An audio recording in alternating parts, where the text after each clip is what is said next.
ಇದರಲ್ಲಿ ಏನು ಭಯ ಆಗೋದು ಆಯ್ತಾ, ಹೆದರಿಕೆ ಆಗೋದು ಏನೂ ಇಲ್ಲ. ಟೈಮ್ ಇದೆ, ಪ್ರಾಕ್ಟೀಸ್ ಮಾಡಿ ಆಯ್ತಾ. ನಾವು ಕೂಡ ಚಿಕ್ಕ ವಯಸ್ಸಲ್ಲಿ ಕೆಲವು ಸಬ್ಜೆಕ್ಟ್ಸ್ ಅಲ್ಲಿ ಫೇಲ್ ಆಗಿನೇ IAS ಎಲ್ಲ ಪಾಸ್ ಮಾಡಿರೋದು, ಅರ್ಥ ಆಯ್ತಾ.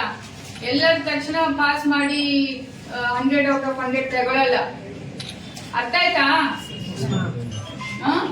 ಬಟ್ ಏನ್ ಮಾಡ್ಬೇಕು ಗೊತ್ತಾ, ಹಾರ್ಡ್ ವರ್ಕ್ ಮಾಡ್ಬೇಕು.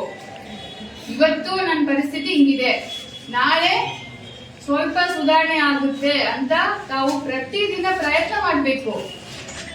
ಆವಾಗ ನಿಮ್ಗೆ ರಿಸಲ್ಟ್ ಬರುತ್ತೆ. ಮಾಡ್ತೀರಾ? ನೋಡಪ್ಪ, ಈಗ ಟೀಚರ್ಸು, ಪೇರೆಂಟ್ಸು, HM, ನಿಮ್ ಫ್ರೆಂಡ್ಸು ಎಲ್ಲರೂ ಒಂದು ಮಟ್ಟಕ್ಕೆ ಹೆಲ್ಪ್ ಮಾಡ್ತಾರೆ.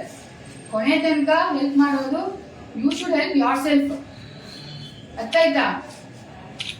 ನೀವೇ ನಿಮ್ಗೆ ಎನ್ಕರೇಜ್ಮೆಂಟ್ ಕೊಟ್ಟು ಆಗುತ್ತೆ ಗಗನ್, ಆಗುತ್ತೆ ಗಗನ್ ಅಂತ ಹೇಳ್ತಾ ಇರ್ಬೇಕು. ಮಾಡ್ತೀರಾ?